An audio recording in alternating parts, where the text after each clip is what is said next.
یوں اگر ہوتا نصیبہ میرا خستر ہوتا،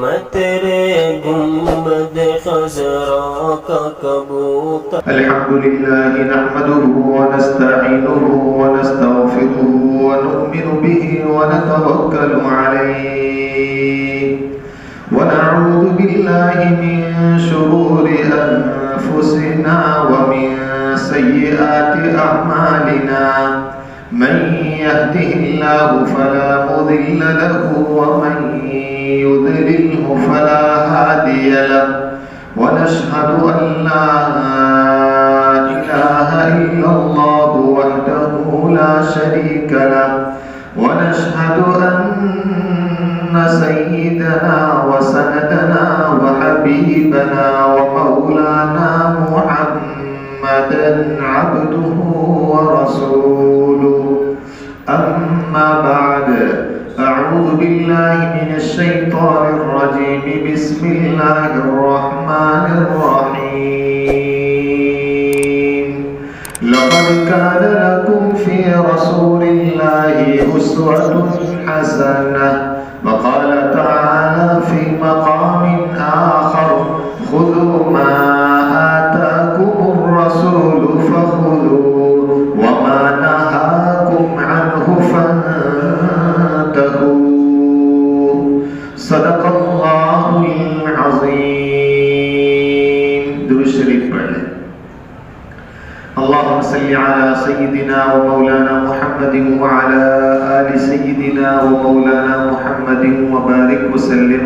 واجب الاحترام حضرات علماء کرام، بزرگوں اور عزیزوں اور اسپیکروں کے ذریعے سننے والی میری مائیں محترمہ بہنیں، یہ ربیع الاول کا مہینہ ہے۔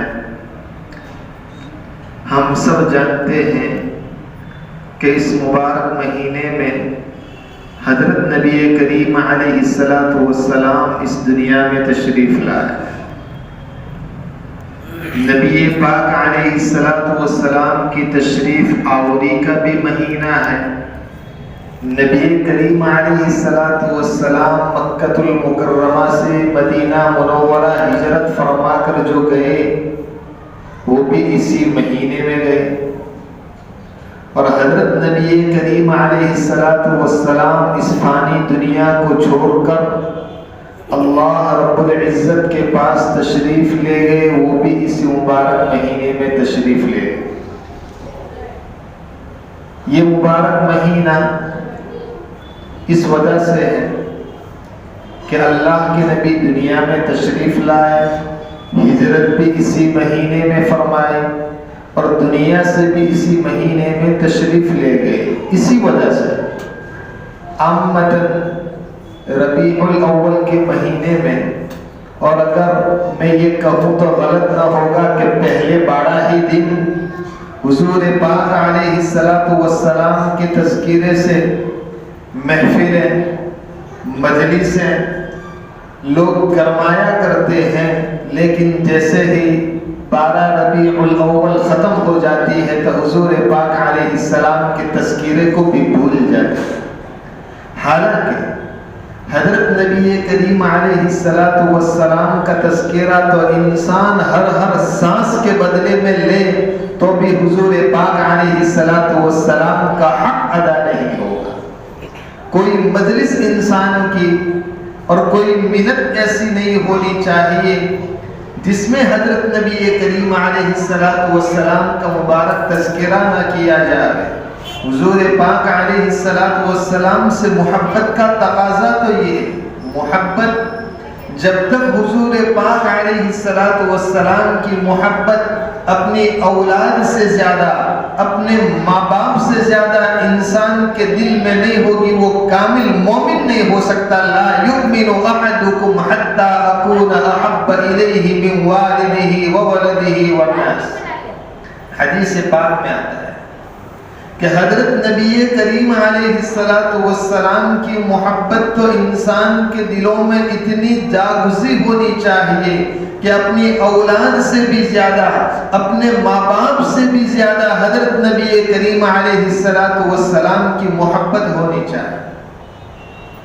جب انسان کے دل میں محبت نہیں ہوگی، انسان کے دل میں محبت نہیں ہوگی، انسان اس وقت کامل مومن نہیں ہو سکتا۔ اب محبت کا تقاضا جو ہے اس کے احوال کچھ اور ہے۔ انسان ایک محبت کرتا ہے، اپنی ماں سے کرتا ہے، باپ سے کرتا ہے۔ انسان اپنی اولاد سے بھی محبت کرتا ہے، انسان اپنے بھائی بہنوں سے بھی محبت کرتا ہے، لیکن ہر ایک کے ساتھ محبت کے جو کیفیات ہوتی ہے وہ کیفیات ایک جیسی نہیں ہوتی۔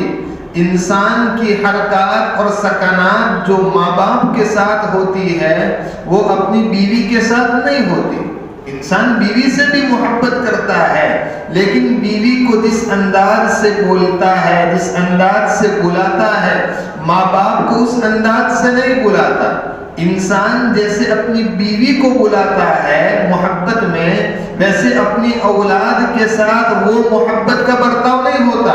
یعنی جو حرکات اپنی بیوی کے ساتھ کرتا ہے وہ حرکات اپنی اولاد کے ساتھ نہیں کی جا سکتی۔ اگر انسان کا پیمانہ ایک ہی ہوگا محبت کا، کہ ماں باپ کے ساتھ بھی جیسے اخلاق، جیسے اوقات، جیسے بول چال، بیوی کے ساتھ، اولاد کے ساتھ، اس کو گھامڑ کہا جائے گا، بیوقوف کہا جائے گا؟ نہیں، ہر ایک کا میزان الگ ہوتا ہے، ہر ایک کا پیمانہ الگ ہوتا ہے۔ دوسری بات، انسان جب محبت کرتا ہے تو محبت میں جس سے محبت کی جاتی ہے، جس سے محبت کی جاتی ہے، اس کے ذہن و دماغ اور ان کی خواہشات کو بھی ترجیح دی جائے گی۔ مثلا انسان اپنی بیوی سے محبت کرتا ہے۔ اب ایک مثال دیتا ہوں، ہمارے دوست ہے، استاد ہے، جب بھی ہم کبھی اس کو عطر کی شیشی بوتل پیش کرتے ہیں وہ عطر لگانے سے منع کرتا ہے۔ ہم نے بارہا کہا آپ عطر نہیں لگاتے؟ تو وہ کہہ رہے تھے نہیں، مجھے عطر سے کوئی الرجی نہیں ہے، میں تو عطر کا شوقین ہوں، لیکن جیسے ہی میں اپنے کپڑوں پر، بدن پر عطر لگا کر جاؤں گا میری بیوی کا سر چڑھ جائے گا، اس کا سر میں درد ہونا شروع ہو جائے گا، اس لیے میں عطر نہیں لگاتا۔ اب عطر تو سنت ہے اور ہم سب جانتے ہیں کہ یہ حضرات انبیاء کرام علیہ السلام کی سنت ہے۔ 4 چیزیں، الحیا، شرم و حیا، یہ بھی تمام نبیوں کی سنت، نکاح یہ بھی تمام نبیوں کی سنت، مسواک یہ بھی تمام نبیوں کی سنت، اور خوشبو لگانا یہ بھی تمام نبیوں کی سنت، لیکن وہ چونکہ اپنی بیوی کو الرجی ہے اس لیے وہ خود نہیں لگاتے۔ اب یہ کہیں کہ نہیں حضور صلی اللہ علیہ وسلم کی سنت ہے اور میں تجھ سے محبت کرتا ہوں میں تو عطر لگا کر آؤں گا، نہیں نہیں، یہ عقل مندی نہیں ہے۔ عقل مندی یہی ہے کہ اپنی بیوی کے پاس عطر لگا کر وہ مولوی صاحب، وہ عالم نہ جاوے۔ تو میرے بھائیو، حضرت نبی کریم علیہ السلام سے ہم محبت کا دعویٰ کرتے ہیں تو حضور پاک علیہ السلام کی مشن کو، حضور پاک علیہ السلام کی منشا کا خیال بھی ہمیں رکھنا چاہیے کہ کیا ہم حضور سے محبت کرتے ہیں لیکن حضور ہماری اس محبت سے خوش بھی ہے کہ نہیں؟ حضور پاک علیہ السلام نے تو منع فرمایا کہ تم غیروں کی مشابہت اختیار مت کرو، غیروں کی مشابہت اختیار مت کرو۔ آپ کو معلوم ہوگا رمضان مبارک کے بعد سب سے افضل روزہ کون سا ہے؟ عاشورہ کا روزہ ہے۔ عاشورہ کا 10ویں محرم کا روزہ ہے۔ حضور پاک علیہ السلام مکہ المکرمہ سے مدینہ منورہ تشریف لے گئے، دیکھا کہ یہودی لوگ روزہ رکھتے ہیں، یہودی لوگ روزہ رکھتے ہیں۔ پوچھا آپ کس وجہ سے روزہ رکھتے ہو؟ تو یہودیوں نے جواب دیا کہ اسی دن حضرت موسیٰ علیہ السلام کو فرعون ظالم سے نجات ملی تھی، اس وجہ سے اس کے شکرانے میں، اور فرعون اسی دن سمندر میں غرقاب ہوا تھا، ڈوبا تھا، ہم اس کی خوشی میں حضرت موسیٰ علیہ السلام نے روزہ رکھا، ہم بھی روزہ رکھتے ہیں۔ تو حضور پاک علیہ السلام نے فرمایا کہ یہ تو ہم اس روزے کے زیادہ حقدار ہیں، اس لیے ہم بھی روزہ رکھتے ہیں، لیکن چونکہ یہودیوں کے ساتھ مشابہت ہو رہی تھی، حضور پاک علیہ السلام نے فرمایا نہیں، ان کی مشابہت نہ ہو، اس وجہ سے 10ویں کے ساتھ یا تو ہم 9ویں کا روزہ رکھیں گے یا 10ویں کے ساتھ 11ویں کا روزہ رکھیں گے، تاکہ یہودیوں کے ساتھ مشابہت لازم نہ آئے۔ بھلا آج ہم جو میلاد النبی لوگ منا رہے ہیں، پہلے نہیں تھا میلاد النبی، حضرت نبی کریم علیہ السلام دنیا میں تشریف لائے۔ دنیا میں حضور پاک علیہ السلام کی ولادت 3 طرح کی ولادت ہے۔ ایک تو ظاہری ولادت جو حضور پاک علیہ السلام حضرت آمینہ کے پیٹ سے پیدا ہوئی، اس وقت بہت سارے خاندان والوں نے خوشی منائی تھی، بلکہ حضور پاک علیہ السلام کے چچا ابو لہب انہوں نے بھی خوشی منائی تھی اور اپنی ایک باندی سویبہ کو آزاد بھی کیا تھا، اتنی خوشی منائی۔ ایک حضور پاک علیہ السلام کی عرفی ولادت ہے، عرفی ولادت وہ کب؟ حضور پاک علیہ السلام کی عمر مبارک 40 سال کی ہوئی۔ کتنے؟ 40 سال کی ہوئی۔ حضور پاک علیہ السلام جس مقصد کے تحت دنیا میں بھیجے گئے تھے وہ حضور پاک علیہ السلام کی عرفی ولادت ہے۔ جب حضور پاک علیہ السلام نے اعلان فرمایا میں اللہ کا رسول ہوں، میں اللہ کا میسنجر پیغمبر ہوں، اللہ کے حبیب علیہ السلام سے محبت کرنے والے دو چار کو چھوڑ کر سارے کے سارے کیا بن گئے؟ دشمن بن گئے۔ حضور پاک علیہ السلام کی ولادت پر اپنی باندی کو آزاد کرنے والے چچا ابو لہب وہ بھی خود حضور پاک علیہ السلام کے دشمن بن گئے، اور سب سے بڑھ کر سب سے پیش دشمنی میں سورہ تبت یدا ابی لہب جو نازل ہوئی وہ اسی موقع پر تو نازل ہوئی۔ حضور نے جب مکہ کے لوگوں کو جمع کیا اور اپنے مشن کی شروعات کر رہے ہیں کہ میں اللہ کا نبی ہوں، ایک اللہ کو تم اب اللہ کو ایک مانو اور مجھے اللہ کا رسول تسلیم کر لو، سب سے پہلے اگر کسی نے مخالفت کی ہے تو کس نے کی ہے؟ ابو لہب نے مخالفت کی ہے۔ تو یہ حضور کی عرفی ولادت ہے۔ اور ایک تیسری ولادت ہے، حضور پاک علیہ السلام جب اپنی 63 سالہ زندگی مکمل فرما کر اليوم اکملت لکم دینکم جب یہ آیت مبارکہ نازل ہوئی، اللہ کے حبیب علیہ السلام دنیا سے پردہ فرما رہے ہیں، یہ اصل حضور پاک علیہ السلام کی ولادت ہے۔ کیوں؟ اس لیے کہ اللہ کے نبی نے فرمایا انا خاتم النبیین لا نبی بعدی، میں نبوت کے سلسلے کو خاتم بنانے کے لیے، ختم کرنے کے لیے آیا، اب کوئی میرے بعد نبی نہیں آئے گا۔ اور اللہ کے حبیب علیہ السلام نے میدان عرفات میں حجۃ الوداع کے موقع پر اعلان کر دیا کہ میری بات جو حاضر ہے وہ غائبین تک پہنچاؤ۔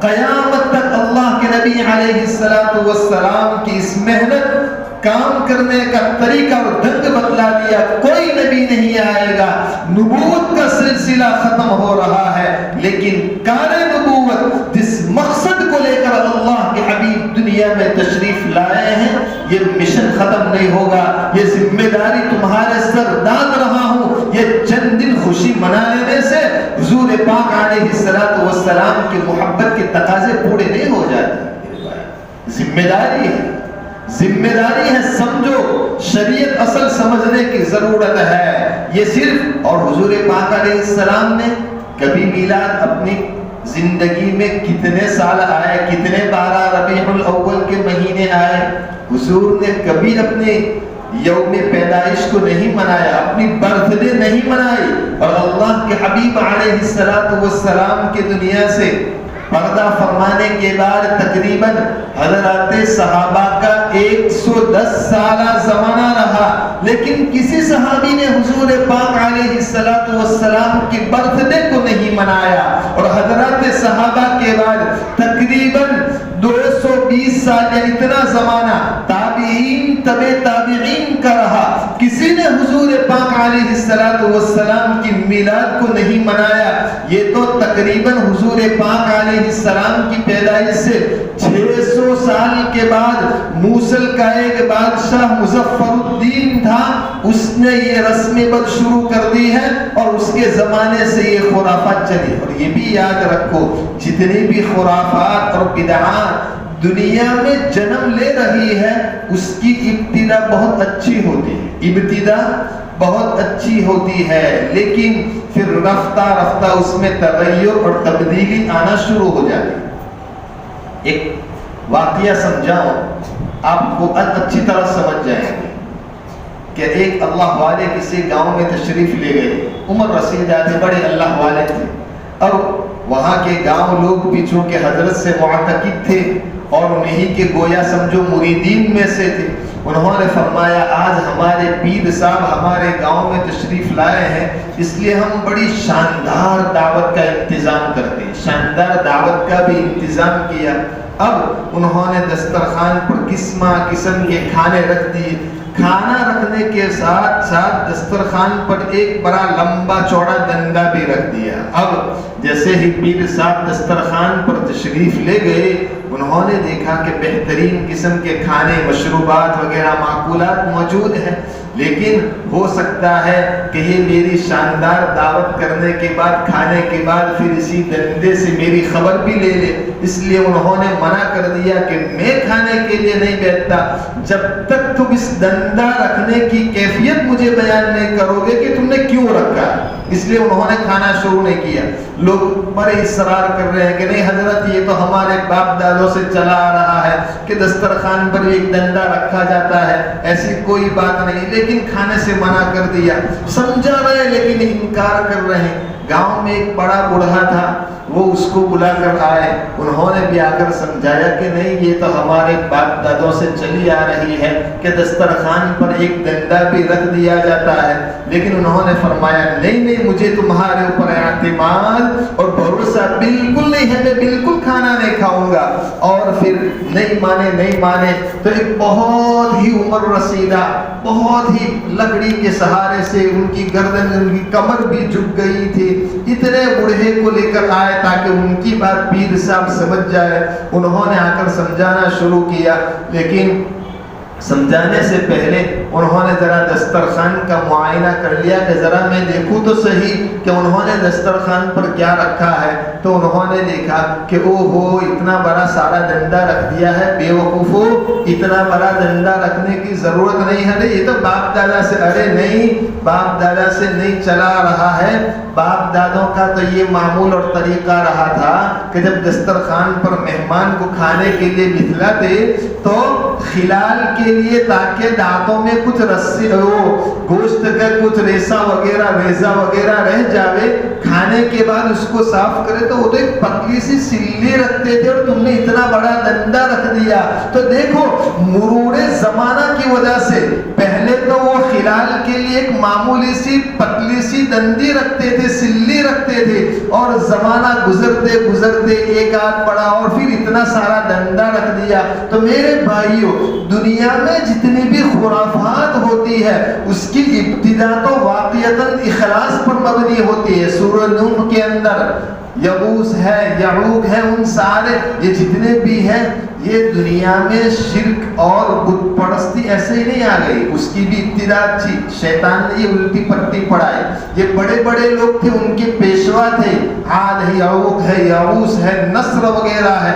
اب جب ان کا انتقال ہو گیا، ان کا سماج میں بڑا ایک ویلیو تھا، لوگ انہیں اپنے بڑا مانتے تھے۔ اب جب ان کا انتقال ہو گیا تو شیطان نے آ کر سمجھایا کہ دیکھو یہی ہمارے بڑے تھے، یہی ہمارے بزرگ بزرگ مانتے تھے، اس لیے اب ہم نے ان کو دفن کر دیا، لیکن اگر ہم ان کا کم از کم ایک فوٹو وغیرہ اپنے گھروں پر رکھ دیں تاکہ کبھی کبھی ہم اپنے ان بزرگوں کو یاد تو کر لیا کریں۔ اب زمانہ گزرتا گیا فوٹو سے، پھر انہوں نے کہا کہ نہیں اس کا ایک مجسمہ بنایا جائے، مورتی بنائی جائے۔ بعد میں ان کی مورتی بنائی گئی، اور پھر زمانہ گزرتا گیا لوگ پھر ان سے کیا ہے، ان کو صرف وسیلہ بناتے تھے، واسطہ بناتے تھے کہ یہ ہمارے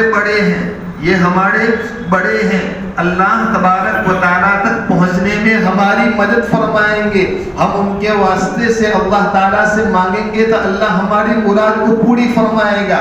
لیکن زمانہ گزرتا گیا اب واسطہ بھی ختم کر دیا، اور براہ راست انہی سے اپنی مرادیں اور اپنی حاجتیں مانگنے لگے۔ تو دیکھو ابتدا بڑی اچھی ہوتی ہے، پیاری ہوتی ہے، لیکن زمانہ جیسے جیسے گزرتا ہے، پہلے ڈیکوریشن کا زمانہ نہیں تھا، پہلے صرف زندیوں پر اکتفا ہوتا تھا، اب ڈیکوریشن پر ڈیکوریشن، اور اس سے بڑھ کر اب تو ڈی جے بھی شروع ہو گیا، اور ہیپی برتھ ڈے بھی اب یہ شروع ہو گیا۔ میرے بھائیوں، یہ تو ہم نے عیسائیوں کی نقالی شروع کر دی، کرسچنوں کا ہم نے شیوا اپنا لیا، اور حضور پاک علیہ السلام کو تو اس مشن کو ختم کرنے کے لیے اس دنیا میں تشریف لائے تھے، لیکن ہم حضور پاک علیہ السلام کی منشا کو بھول کر ہم نے غیروں کے طریقے کو اپنا لیا۔ میرے بھائیو، یہ سمجھنے کی چیز ہے، حضور تو دنیا میں حق کا بول بالا کرنے کے لیے اور شریعت محمدیہ کو عام کرنے کے لیے آئے تھے۔ حضور پاک علیہ السلام نے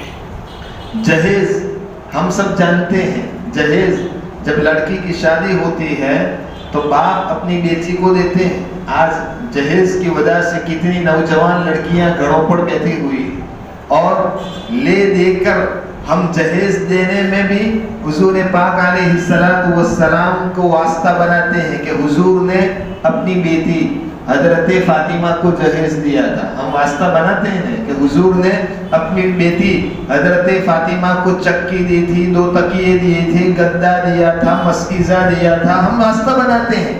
ارے حضور پاک علیہ السلام کی اتباع میں آپ اتنا سارا سامان دو، چلو تھوڑی دیر کے لیے مان لیتے ہیں، لیکن یاد رکھو حضور پاک علیہ السلام کی 4 بیٹیاں تھیں۔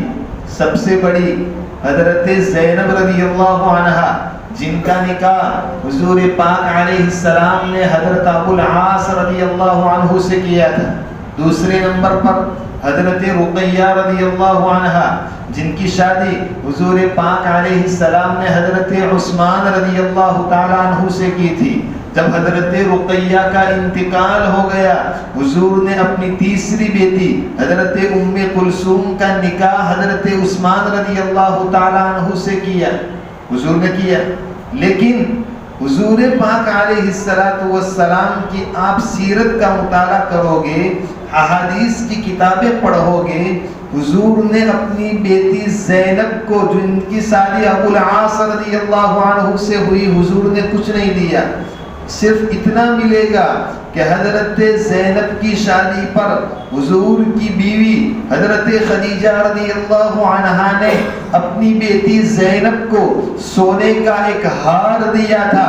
بعد میں چل کر غزوہ بدر کے موقع پر ابو العاص رضی اللہ عنہ ایمان نہیں لائے تھے، قیدیوں میں ابو العاص بھی گرفتار ہو کر لائے جا رہے ہیں۔ جب فدیہ دینے کی باری آئی، ابو العاص نے فدیے میں اپنی بیوی کا وہ ہار، حضور کی اپنی بیٹی حضرت زینب کا وہ ہار پیش کیا۔ حضور پاک علیہ السلام نے دیکھا کہ یہ تو میری بیوی خدیجہ کا دیا ہوا ہار ہے۔ حضور نے حضرات صحابہ کی اجازت لے کر وہ ہار حضرت ابو العاص کو واپس کر دیا اور انہیں معافی دے دی۔ اتنا دیا تھا، وہ بھی حضور نے کس نے دیا تھا؟ اپنی بیٹی، اپنی بیوی حضرت خدیجہ نے دیا تھا۔ بعد میں حضرت رقیہ کی شادی ہوئی، حضور نے کچھ نہیں دیا۔ حضرت ام کلثوم کی شادی ہوئی، حضور نے کچھ نہیں دیا۔ جب حضرت فاطمہ کی شادی ہوئی تو حضور نے اتنا سارا دیا۔ ایک طرف تو حضور پاک علیہ السلام فرما رہے ہیں آپ اپنی اولاد کے درمیان ہدایہ اور تحائف میں انصاف کا معاملہ کرو. حضور فرما رہے ہیں، ایک طرف حضور فرما رہے ہیں آپ اپنی اولاد کے درمیان بے انصافی کا معاملہ مت کرو. حضور پاک علیہ السلام نے حضرت زینب کو کچھ نہیں دیا، ام کلثوم اور رقیہ کو کچھ نہیں دیا، اور لے دے کے حضرت فاطمہ رضی اللہ عنہا کو اتنا سارا دیا. نہیں، بات سمجھنے کی قابل ہے. علامہ زرقانی رحمت اللہ علیہ نے علی المواہب میں اس بات کو ذکر فرمایا ہے کہ حضور پاک علیہ السلام نے جہیز نہیں دیا حضرت فاطمہ کو. کان کھول کر سن لو یہ بات، حضور نے حضرت فاطمہ کو جہیز نہیں دیا. حضور پاک علیہ السلام ایک مرتبہ حضرت عباس رضی اللہ عنہ اپنے چچا کے پاس گئے. مکہ المکرمہ میں قحط سالی تھی. حضرت ابو طالب جو حضور پاک علیہ السلام کے چچا تھے ایمان نہیں لائے، حضرت علی کے والد. حضرت ابو طالب کثیر العیال تھے، ان کی اولاد زیادہ تھی، قحط سالی تھی، اس لیے اپنی اولاد کی تربیت میں اور ان کو کھلانے پلانے میں انہیں دشواری کا سامنا تھا. حضور نے حضرت عباس سے فرمایا کہ ہمارے چچا ابو طالب، میرے چچا ابو طالب کثیر العیال ہے، ہم ان کی اولاد کو ایک اولاد کو ہم اپنے ذمے لے لیتے ہیں تاکہ ان کے اوپر ایک بوجھ ہلکا ہو جائے. چنانچہ حضرت ابو طالب کے پاس دونوں تشریف لے گئے اور جا کر یہ ساری صورت حال بیان کی. حضرت ابو طالب نے ان دونوں سے فرمایا کہ آپ حضرت عقیل کو میرے پاس رہنے دیں اور حضرت جعفر کو حضرت عباس رضی اللہ عنہ کے حوالے کیا، اور حضرت علی رضی اللہ عنہ بھی چھوٹے بچے ہیں، حضرت علی کو حضور پاک علیہ السلام کے حوالے کیا. حضور پاک علیہ السلام کی تربیت میں حضرت علی رہ رہے ہیں اور کفالت کون کر رہے ہیں؟ حضور علیہ السلام کفالت فرما رہے ہیں. جب حضور پاک علیہ السلام ایمان کی دعوت دینا شروع کیا، سب سے پہلے مردوں میں حضرت صدیق اکبر رضی اللہ عنہ نے ایمان قبول کیا، عورتوں میں حضرت خدیجہ نے ایمان قبول کیا، بچوں میں سب سے پہلے اگر ایمان قبول کیا ہے تو کس نے؟ حضرت علی رضی اللہ تعالیٰ عنہ نے کیا. اب ابو طالب کا تو انتقال ہو گیا، ایمان نہیں لائے. حضرت علی بڑے ہوئے، جوان ہوئے. ایک طرف حضرت علی بھی حضور کی کفالت میں، حضرت فاطمہ کی شادی کی عمر ہو گئی. حضور حضرت فاطمہ کی شادی حضرت علی سے کروا رہے. علی رضی اللہ عنہ سے کہہ رہے ہیں کہ میں آپ کا نکاح میری بیٹی فاطمہ سے کرنے جا رہا ہوں، مہر ادا کرو، کچھ ہے؟ حضرت علی نے فرمایا نہیں، میرے پاس دو چیزیں ہیں، سواری ہے اور ایک زرہ ہے. ایک زرہ ہے. فرمایا سواری کو رہنے دو، وہ تو جہاد میں کام آئے گا. اب جو زرہ ہے، بختر ہے، تم ان کو بیچ کے آؤ. بیچنے کے لیے جا رہے ہیں. حضرت عثمان رضی اللہ عنہ راستے میں مل رہے، پوچھا کہاں جا رہے؟ فرمایا یہ زرہ بیچنے کے لیے جا رہا ہوں. حضرت عثمان نے فرمایا چلو، میں نے اس کو 480 درہم میں خریدا. اب انہوں نے بیچ دیا. 480 درہم لے کر حضرت علی نے وہ پیسے کن کو دیے؟ مہر کے طور پر. حضرت فاطمہ کو مہر دینا تھا نا، وہ مہر حضرت علی نے حضور علیہ السلام کے حوالے کیا کہ یہ مہر دے رہا ہوں. اب حضرت فاطمہ کا جو مہر آیا، حضور پاک علیہ السلام اسی پیسوں سے حضرت فاطمہ کو جو چیزیں دی، چونکہ ان کے گھر آباد کرنا تھا، اس لیے گدا دیا، تکیے دیے، مشکیزہ دیا، چکی دی. حضور اپنی بیٹی کیوں؟ اور یہ ایک واحد شادی ایسی ہے کہ حضرت علی کے والی بھی حضرت حضور علیہ السلام ہے اور حضرت فاطمہ کی طرف سے ولی بھی حضور پاک علیہ السلام ہے. دونوں کی شادی حضور پاک علیہ السلام کروا رہے ہیں. اب لوگ کہہ رہے ہیں کہ حضرت حضور نے حضرت فاطمہ کو جہیز دیا. نہیں، یہ جہیز نہیں دیا، جہیز نہیں دیا. حضور پاک علیہ السلام کو حضرت علی نے جو مہر دیا، اسی مہر کے پیسوں سے حضور نے اپنی بیٹی کے گھر کو آباد کیا ہے. یہ جہیز کی رسم بھی جب ہندوستان پر اکبر بادشاہ مسلط تھا اور اس نے دین الہی جو اس نے ایک نیا دین ایجاد کیا تھا. اس کے زمانے سے چونکہ مسلمان اور ہندوؤں کے باہمی اختلاط کی وجہ سے، باہمی رہن سہن کی وجہ سے یہ ایک ہندوانہ رسم مسلمانوں کے اندر آ گئی. ہندوؤں میں یہ رواج ہے کہ شادی کے موقع پر اپنی بیٹی کو جو کچھ جہیز دیا جاتا ہے بس بات ختم ہو گئی.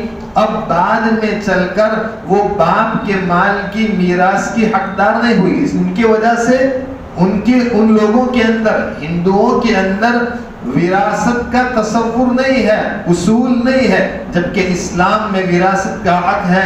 ابھی 1-1.5 مہینہ پہلے میں نے اسی وراثت کے عنوان پر میں نے یہ باتیں آپ لوگوں کے سامنے بیان کی تھی کہ آج مسلمانوں کے اندر بھی یہ رسومات آ گئی ہے. ایک باپ یہ کہہ رہا ہے، بھائی یہ کہہ رہے ہیں کہ باپ نے بہنوں کی شادی کے موقع پر اتنا سارا مال جہیز کے طور پر دیا تھا، اب یہ ہماری بہنیں باپ کے مال کی میراث کے حقدار نہیں ہو سکتی. تو میرے بھائیوں، شریعت محمدی کو سمجھو، حضور پاک علیہ السلام کی تعلیمات پر عمل کرو، اور روزانہ حضور پاک علیہ السلام کی یاد کے طور پر ہم محبت کا دعویٰ کر رہے ہیں. روزانہ 300 مرتبہ 333 مرتبہ حضور پاک علیہ السلام پر درود شریف پڑھو. یہ اصل محبت ہے. باقی صرف 2-4 دن خوشی منا لینا اور جلوس میں شریک ہو جانا اور جھنڈیاں گھر دینا، لائٹنگ کر دینا، یہ حضور سے محبت کی دلیل اور دعویٰ نہیں ہے. یہ تو صرف ایک زبانی دعویٰ ہے، اس کا کوئی اعتبار نہیں. اللہ تبارک و تعالی ہم تمام کو دین محمدی کو سمجھنے کی توفیق عطا فرماوے. اللہ تبارک و تعالی کہنے سننے سے زیادہ عمل کی توفیق عطا فرماوے. جب تک زندہ رکھے، ایمان کامل پر زندہ رکھے، جب وقت آخر آوے اللہ تبارک و تعالی ہم تمام کو خاتمہ بالخیر کی دولت سے مالا مال فرماوے.